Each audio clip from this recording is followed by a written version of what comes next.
अस्सलामुअलैकुम वरहमतुल्लाहि वबरकातुहू। The Surat district Muslim education society સંચાલિત એંગ્લો ઉર્દુ બોયઝ હાઈસ્કૂલ ખાતેથી ધોરણ 12 નામાના મૂળ તત્વો વિષય લઈને હું ડૉક્ટર ખદીજા રૂવાલા આપ સૌનું હાર્દિક સ્વાગત કરું છું. મિત્રો, આપણે પ્રકરણ 6 ભાગીદારની નિવૃત્તિ કે મૃત્યુ જોઈ રહ્યા છીએ, જે ગુણભાર 9 છે અને 9 ગુણભારમાંથી 8 ગુણનો એક મોટો દાખલો પ્રશ્ન નંબર 32માં પૂછાય છે. તો ચાલો મિત્રો, વધુ એક દાખલો જોઈએ. એક્સ, વાય અને ઝેડ 3:2:1ના પ્રમાણમાં નફો નુકસાન વહેંચી લેતા ભાગીદારો છે.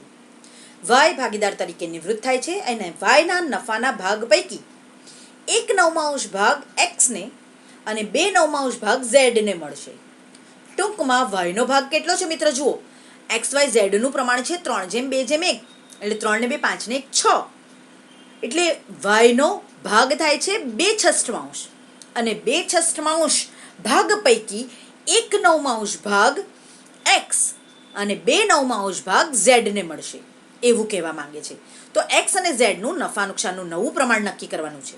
મિત્રો, અહીંયા કોઈ એક ભાગીદાર જાય છે તો તેનો ભાગ અન્ય બે ભાગીદારો કયા પ્રમાણમાં વહેંચે છે તે બતાવ્યું છે. તો ચાલો મિત્ર, એક્સ વાય ઝેડનું જૂનું પ્રમાણ કેટલું?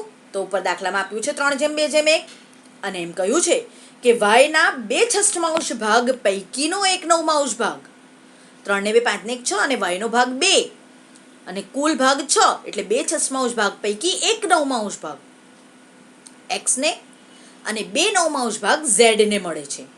તો મિત્ર, સૌથી પહેલા આપણે લાભ નક્કી કરીએ. તો એક્સનો લાભ 1/9 અને ઝેડનો લાભ 2/9. તો બોલો, લાભનું પ્રમાણ 1:2 થયું ને? તો લાભનું પ્રમાણ 1:2.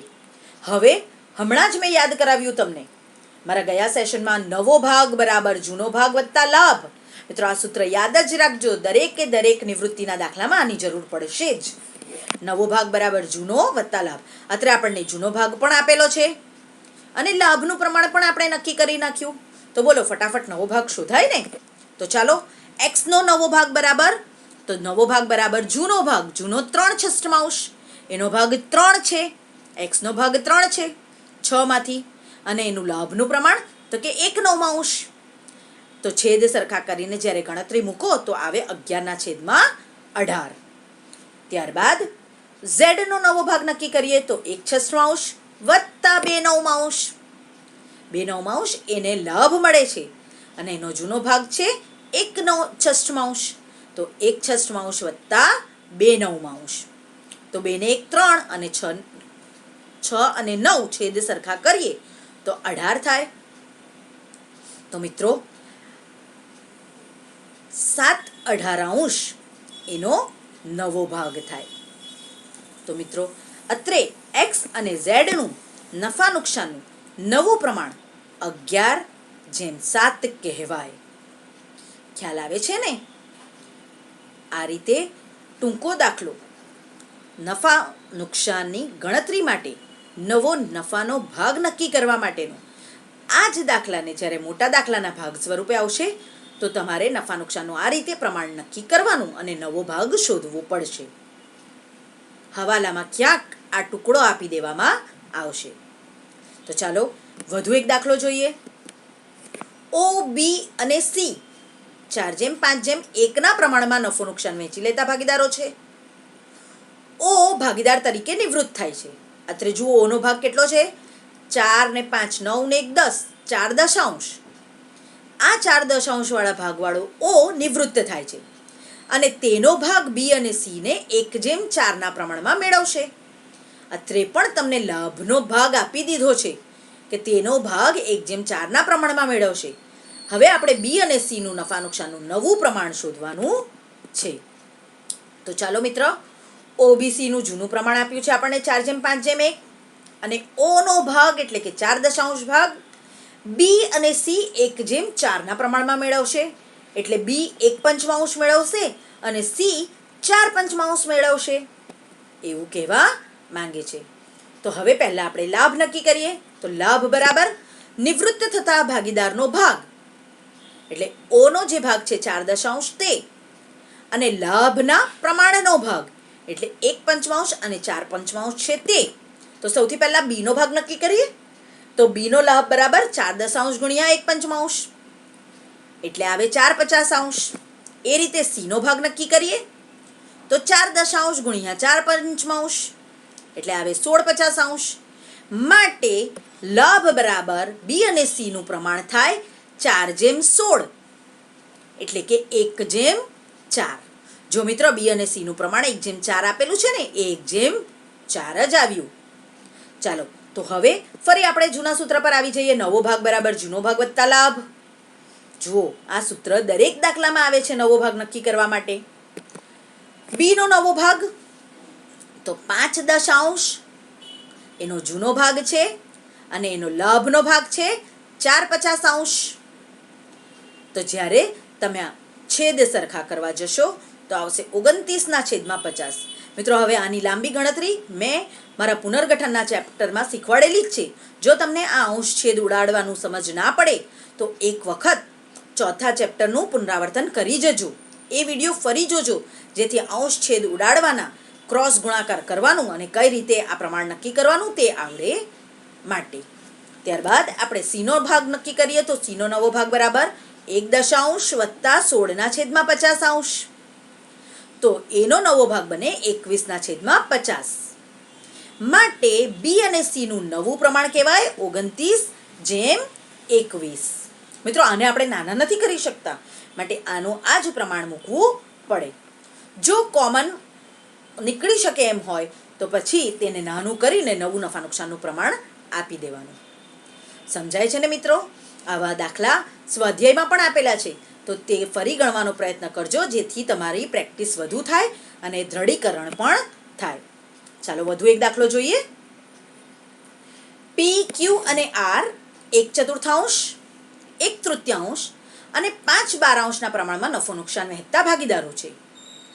ક્યુ નિવૃત્ત થાય છે. અત્રે વચ્ચે મધ્યમાં ક્યુ છે જેનો 1/3 ભાગ છે તે નિવૃત્ત થાય છે અને ક્યુનો ભાગ પી અને આર 2/1 પ્રમાણમાં વહેંચી લેવાનું નક્કી કરે છે. એટલે આ 1/3 ભાગ 2/1 પ્રમાણમાં વહેંચી લેવાનું પી અને આર નક્કી કરે છે.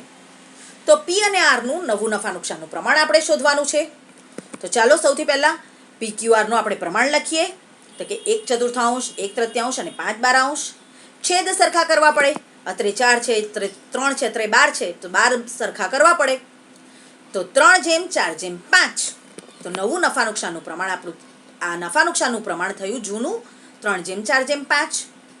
હવે કયું છે ક્યુ નિવૃત્ત થાય છે. તો ક્યુનો ભાગ થયો 4/12 અને આ 4/12 2/1 પ્રમાણમાં પી અને આર મેળવશે. તો ચાલો પીને આપીએ. પીનો લાભ કેટલો થાય તો કે 4/12 એ 2/1 એટલે 2/3 મેળવે છે એટલે 8/36 મેળવશે. જ્યારે આર 4/12 1/3 મેળવે છે તો 4/36 થયું એટલે લાભ બરાબર 8/4 થયું. અથવા તો 8/36 અને 4/36 રાખો તો પણ ચાલે. તો હવે નવો ભાગ લખીએ. નવો ભાગ બરાબર જૂનો ભાગ વત્તા લાભ. તો ચાલો જૂનો ભાગ પીનો કેટલો તો કે 3/12. જૂનો ભાગ 3/12 વત્તા એનો લાભનો ભાગ 8/36. છેદ સરખા કરીને જો ગણીએ તો 17/36 એ પીનો નવો ભાગ આવે. જ્યારે આરનો નવો ભાગ એનો ભાગ છે જૂનો 5/12. એના લાભનો ભાગ છે આરનો 4/36 એટલે 5/12 વત્તા 4/36. છેદ અંશ સરખા કરો એટલે 19/36 થાય. માટે પી અને આરનું નવું નફા નુકસાનનું પ્રમાણ 17/19 બને. સમજાયું મિત્રો? ખૂબ જ સહેલા દાખલા છે. આમ તો થોડીક ગણતરી અને એક જ સૂત્ર મેઇન યાદ રાખવાનું છે તો જેથી તમે નફા નુકસાનનું નવું પ્રમાણ શોધી શકશો. કેટલીક વાર તો દાખલામાં આપેલું જ હશે. ચાલો વધુ એક દાખલો જોઈએ. આર, બી અને આઈ 5/4/3 પ્રમાણમાં નફો નુકસાન વહેંચી લેતા ભાગીદારો છે. બી નિવૃત્ત થાય છે અને બીનો 1/4 ભાગ આરને અને બાકીનો ભાગ આઈને મળશે. જો બીનો જે ભાગ છે તેમાંથી 1/4 ભાગ આરને મળે છે અને બાકીનો ભાગ આઈને મળે છે. અને બીનો ભાગ કેટલો? તો કે 5 ને 4 9 ને 3 12 એટલે 4/12 ભાગ છે. 4/12માંથી 1/4 ભાગ આરને અને બાકીનો ભાગ આઈને મળે છે એવું કહ્યું છે. અને આપણને આર અને આઈનું નવું નફા નુકસાનનું પ્રમાણ નક્કી કરવાનું કહ્યું છે. તો ચાલો મિત્રો, સૌથી પહેલાં ટૂંકમાં શોર્ટમાં દાખલો લખવા માટે આરબીઆઈનું જૂનું પ્રમાણ લખી દેવાનું. તો કે 5 ને 4 9 ને 3 12 મેં શીખવાડ્યું તે રીતે 5/12 જેમ 4/12 જેમ 3/12. હવે કયું છે બી નિવૃત્ત થાય છે અને તેનો 4/12 ભાગ 4/12 ભાગ છે, જેમાંથી 1/4 ભાગ આરને મળે છે અને 4/12માંથી જ કંઈક ભાગ અમુક ભાગ આઈને મળે છે. તો સૌથી પહેલાં આપણે આરનો લાભ નક્કી કરીએ. તો આરનો લાભ બરાબર 4/12 ગુણ્યા 1/4 એટલે 4/48. અંશ છેદ ઉડાવીએ તો 4 એકા 4 અને 12 ચોક 48. માટે આરનો લાભ થાય 1/12. ચાલો મિત્રો, હવે બીનો ભાગ છે 1/4 ભાગ આરને મળે છે. તો બાકીનો ભાગ કેટલો રહે છે પહેલાં એ નક્કી કરીએ. તો કે 3/4 ભાગ છે, એકમાંથી 1/4 ભાગ જતો રહે અને બાકીનો ભાગ એ આઈને મળે છે, કારણ કે 1/4 ભાગ તો એ બીને આપે છે. તો બાકીનો ભાગ જે રચે તે આઈને મળે છે. તો ચાલો મિત્રો, આઈનો હવે લાભ નક્કી કરીએ.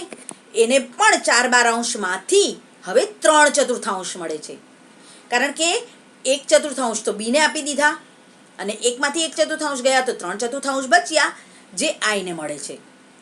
તો આઈનો લાભ થાય 3/12. માટે આર અને આઈનો લાભ અનુક્રમે આરનો 1/12 અને આઈનો 3/12 થાય, એટલે કે 1/3 થાય. તો લાભનું પ્રમાણ બોલો કેટલું બન્યું? 1/3. ચાલો, હવે નવો ભાગ બરાબર તો કે જૂનો ભાગ વત્તા લાભ. નવું નફા નુકસાનનું પ્રમાણ તો નક્કી કરવું પડે ને. હવે આરનો નવો ભાગ કેટલો? તો કે એનો જૂનો ભાગ હતો 5/12 વત્તા એને લાભ મળ્યું 1/12 એટલે 5 ને 1 6/12. આઈનો નવો ભાગ બરાબર જૂનો ભાગ હતો 3/12 વત્તા એને નવું પણ મળે છે 3/12 એટલે થયો 6/12. તો નવો ભાગ થયો 6/6 એટલે કે 1/1 ગણાય. સમજણ પડી મિત્રો?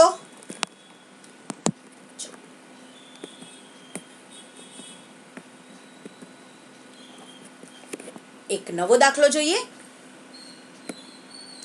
એસ, ઈ, બી અને આઈ 4/3/2/1 પ્રમાણમાં નફો નુકસાન વહેંચતા ભાગીદારો છે. બી અને આઈ નિવૃત્ત થાય છે. અત્રે 4 ભાગીદાર છે અને એમાંથી 2 નિવૃત્ત થાય છે. ને બી નો નફા ભાગ એસ ને અને આઈ નો નફા ભાગ ઈ ને મળશે. જો યાદ રાખજો મિત્રો, એસ, ઈ, બી, આઈ છે 4 ભાગીદાર. 4 ને 3 7 ને 2 9 ને 1 10. 4 દશાંશ 3 દશાંશ 2 દશાંશ અને 1 દશાંશ ભાગ છે, જેમાંથી બી અને આઈ બંને નિવૃત્ત થાય છે. બી પોતાનો બધો ભાગ એસને આપી દે છે અને આઈ પોતાનો નફો ભાગ ઈને આપી દે છે. નવા નફા નુકસાનને પ્રમાણની ગણતરી કરવાની છે. એસઈબીઆઈ હમણાં જ કહ્યું તે પ્રમાણે નફા નુકસાનનું પ્રમાણ બીનો ભાગ 2 દશાંશ છે, જે એસને મળે છે, માટે એસનો લાભ થયો 2 દશાંશ. એ જ રીતે આઈનો 1 દશાંશ ભાગ ઈને મળે છે, તો ઈનો લાભ થયો 1 દશાંશ. માટે લાભનું પ્રમાણ તો કે 2/1. 2 દશાંશ અને 1 દશાંશ એટલે 2/1. તો ચાલો નવો ભાગ બરાબર તો કે જૂનો ભાગ વત્તા લાભ. એસ નો નવો ભાગ બરાબર પહેલા નક્કી કરીએ. તો એનો જૂનો ભાગ છે 4 દશાંશ અને એનો લાભ થયો 2 દશાંશ એટલે ભાગ થયો નવો 6 દશાંશ. એ રીતે ઈનો નવો ભાગ નક્કી કરીએ તો એનો જૂનો ભાગ 3 દશાંશ અને એને લાભ થયું 1 દશાંશ. માટે નવો ભાગ થયો 4/10 એટલે એસ અને ઈનો નવો ભાગ 6/4 એટલે 6 દશાંશ અને 4 દશાંશ. માટે નવું નફા નુકસાનનું પ્રમાણ 3/2 ગણાય. તો ચાલો મિત્રો, વધુ એક દાખલો જોઈએ. યુ, પી અને એ 4:3:2 પ્રમાણમાં નફો નુકસાન વહેતા ભાગીદારો છે. યુ નિવૃત્ત થાય છે અને પી અને એ વચ્ચે નફા નુકસાનનું નવું પ્રમાણ 2:1 નક્કી કરવામાં આવ્યું છે. પી અને એનું લાભનું પ્રમાણ નક્કી કરવાનું છે. મિત્રો, અત્યારે આપણને જૂનું પ્રમાણ આપેલું છે. પી અને એ વચ્ચે નફા નુકસાનનું નવું પ્રમાણ પણ આપી દીધું છે અને પી અને એનું લાભનું પ્રમાણ આપણે નક્કી કરવાનું છે એવું કહ્યું છે. તો સૌથી પહેલાં આપણે શોર્ટમાં દાખલો લખીએ. યુપીએનું જૂનું પ્રમાણ તો કે 4:3:2.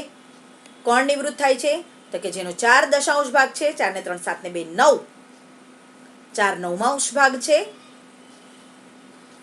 એવો યુ નિવૃત્ત થાય છે અને પી અને એનું નવું પ્રમાણ 2:1 છે.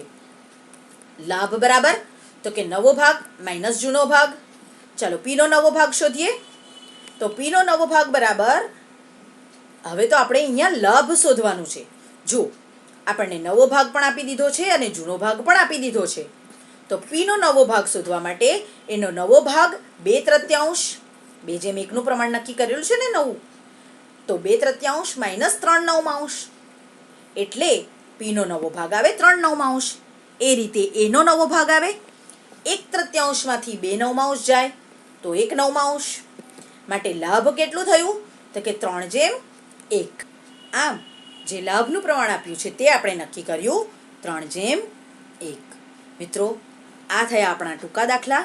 મારા નેક્સ્ટ સેશનમાં પાઘડી અંગેની હિસાબી અસરો આપણે જોઈશું અને ત્યારબાદ જે 8 માર્ક્સનો મોટો દાખલો પૂછાય છે તે દાખલા આપણે જોઈશું. ઘરે રહીને આવા ટૂંકા દાખલાની પ્રેક્ટિસ કરતા રહેજો. સાથે સાથે આજનું હોમવર્ક લેતા જાઓ. ચોપડીમાં પાના નંબર 264 પર જે દાખલા નંબર 3માં ટૂંકા દાખલા આપ્યા છે તે આજે બેસીને તમારે હોમવર્કમાં ગણવાના છે. ઘરે રહેજો અને હોમવર્ક કરતા રહેજો. ફરી મળીએ મારા નેક્સ્ટ સેશનમાં. ત્યાં સુધી રજા આપો મને. અસ્સલામુ અલૈકુમ.